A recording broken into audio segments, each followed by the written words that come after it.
Yeah, what it dang dizzily do? I am Zachary D, the Palsy Papa, and this is the Daily Decompression. How you doing? Well, boy howdy do I need this today. Because I definitely 100% did not expect to make this video today. I had another idea that I wanted to do, but it has come to my attention that certain people don't know how to interact with the people that they want to have an amicable time with. I work in the call center industry, and I know you think trolls are bad on the internet and in the comment section and so on and so forth, and they can say some terrible things. Well, put somebody behind the phone who's upset. And watch very carefully. They're going to call you all kinds of names. They're going to say you're incompetent, not intelligent, don't know your job. This customer will 100% think that they know better than you. And over the course of my 13 years, I've had my life threatened, had my workplace threatened, had all kinds of things. I mean, we could run down a litany of things. And I have a relatively thick skin about it. And I always try and remain as professional as I can in that type of space. But it baffles me because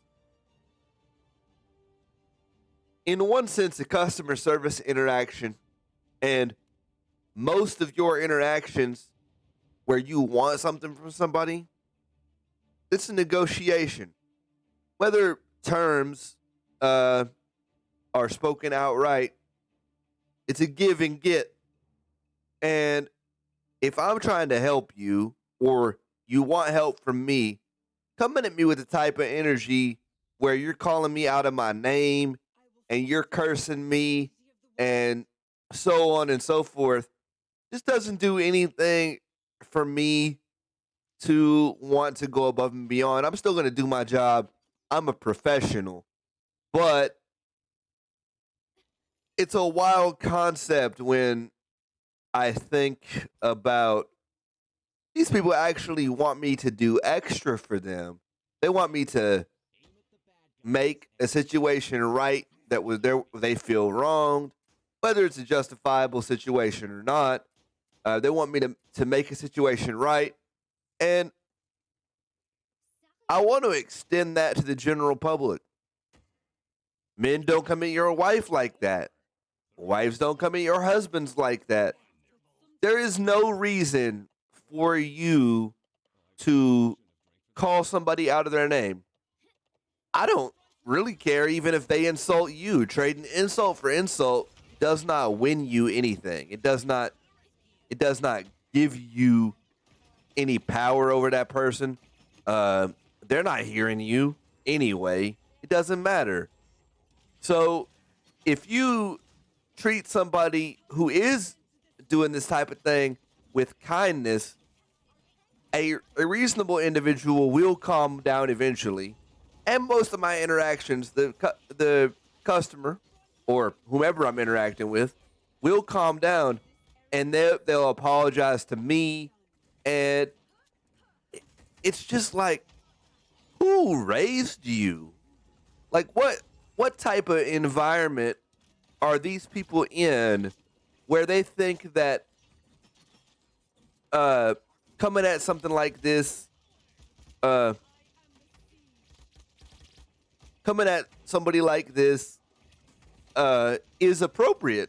And I'm going to tell you right now, part of it is our fault as customer service employees, because a lot of places I've worked, they made you take that beating.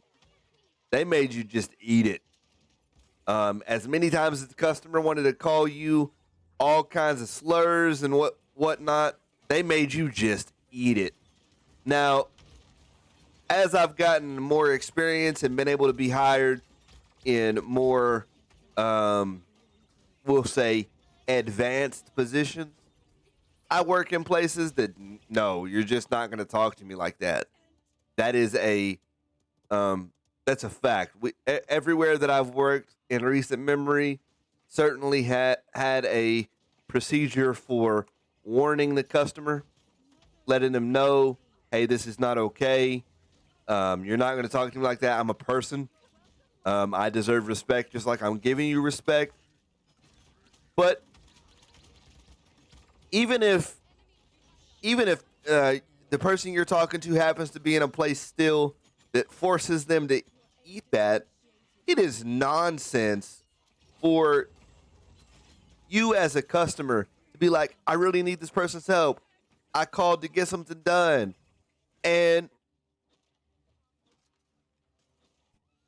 all of a sudden, that person is every negative, so on and so forth in the book. They're just this and that way, and it doesn't. I'm trying to. I'm I'm racking my brain here, and the reason I'm kind of pausing is because I'm really trying to find a motivation. What is the ultimate goal of somebody who will just tear you down like that? I don't understand. I don't get it. It doesn't make any sense. Does it make them feel better to do that?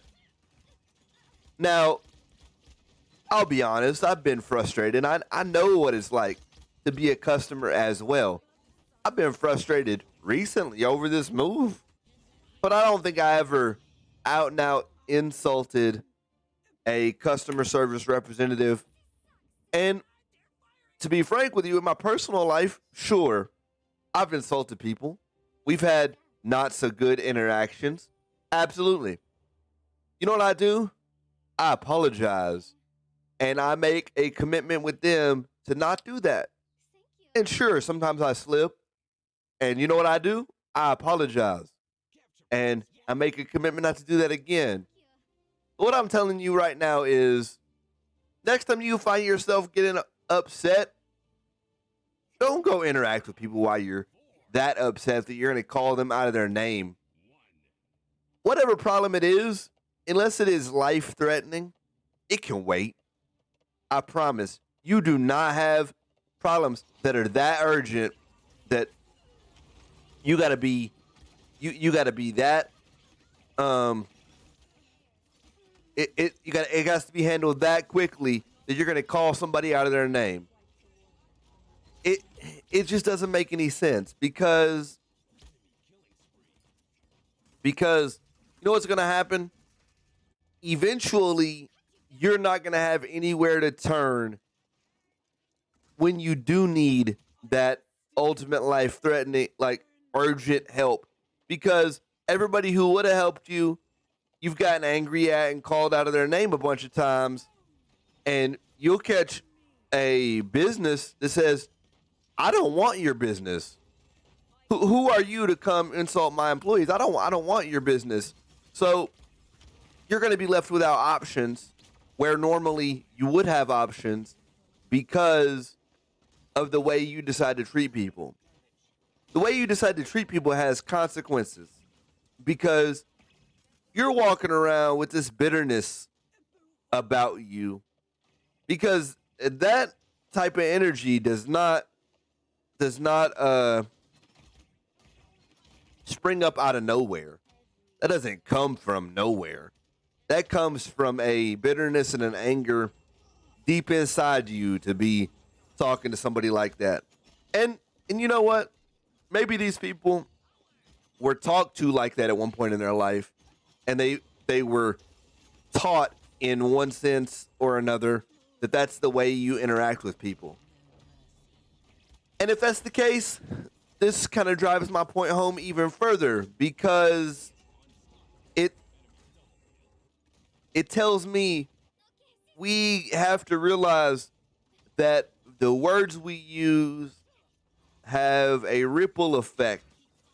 Once I once I call my wife something or I say an angry word at my wife, I can't undo that. I can apologize. I can make an amends to not do it again, but I can't undo that. I can't unring that bell. I can't unsing that sound. I can't undo it. It's not possible. So, that being said, I've got to be more careful with the way I talk to people.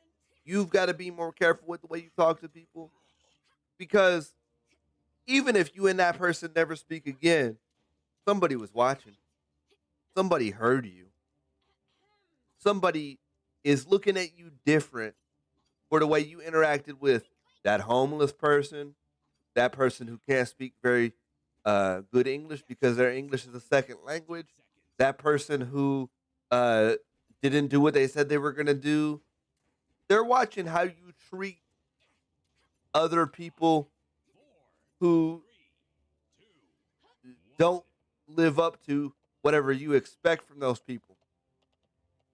As a secondary point, temper your expectations because you might have an unreasonable standard from the very outset. You might just be you might just set up an interaction that's unwinnable any way you put it because of the fact that your expectations are just flat unreasonable from the outset.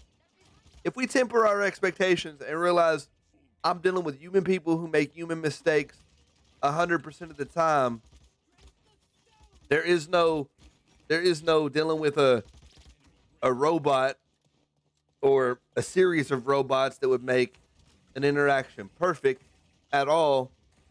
And I realized that that person is going to carry the the burden of what I tell them, how I talk to them, and it's going to affect the way they interact with other people. You want to make a difference in the world? Watch your mouth. Um, and yeah, I'm a little bit upset today. Yeah, I'm. This is a serious topic because um, it it became clear to me fairly recently that my youngest child is watching what I say, watching how I talk to her mother, watching how I talk to other people to understand how to interact with the world, right? That is a thing that oh, they're going to win here. That is a thing that she's doing. She's watching me. So I got to be careful how I talk to people. I got to be careful how I move. And as a handicapped person, I can't really move physically very well. You know what I can do? I can 100% move carefully in the way that I speak to people. I can move carefully in the way that I allow myself to be treated because that's a point too. You should not 100% you should not allow yourself to be treated just any old type of way. You deserve more than to be walked on. You deserve more than to be talked down to. You deserve to be treated with dignity and respect. In turn, you got to give that same thing, but that's what you deserve. And if you don't believe that you deserve dignity and respect, this is the Palsy Papa Zachary D telling you that you do. A complete stranger who doesn't know you, no matter what you got going on in your life, I'm here to tell you that you do deserve dignity and respect. Now, carry yourself as somebody with dignity and respect. And that's all I've got for today. As always, don't be tripping, as I'm still crippin'. See you guys tomorrow. Have a good night and watch your mouth.